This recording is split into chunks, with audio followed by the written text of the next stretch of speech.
ગીર સોમનાથ જિલ્લામાં 2 દિવસ પહેલા દેવાયત ખવડને બબાલ થઈ હતી અને તેણે યુવાનને માર માર્યો હતો કારથી તેની કારને ટક્કર મારી હતી। આ ટક્કરની અંદર દેવાયત ખવડે ફોર્ચ્યુનર અને ક્રેટા કાર છે તેનાથી ટક્કર મારી હોવાનો આ યુવાને આરોપ લગાવ્યો હતો અને હવે આ કાર છે તે મળી આવી છે। તલાલા તાલુકાના ધણેજ ગામે વાડી વિસ્તારમાંથી આ કાર છે તે બિનવારસુ હાલતમાં પોલીસને મળી આવી છે। પોલીસનો કાફલો છે તે અહીંયા પર પહોંચ્યો હતો। પોલીસને જાણકારી મળી હતી કે 2 કાર છે તે અહીંયા પર પડી છે ને અવાવરૂ જગ્યા છે।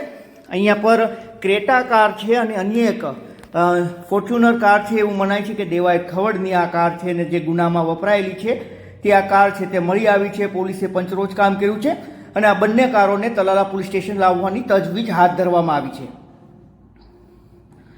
છેલ્લા 2 દિવસથી દેવાયત ખવડની પોલીસ છે તે શોધખોળ કરી રહી છે। પોલીસે 7 ટીમો તેને પકડવા માટે બનાવવામાં આવી છે અને તેને પકડવાની તજવીજ છે તે હાથ ધરવામાં આવી છે। અલગ અલગ જગ્યાઓ પર પોલીસ છે તે દેવાયત ખવડને શોધી રહી છે, પરંતુ અત્યારે દેવાયત ખવડની કાર છે તે કહેવાય છે કે આ કાર છે તે દેવાયત ખવડની છે અને આ કાર છે તે આ ગુનાઓની અંદર વપરાયેલી છે।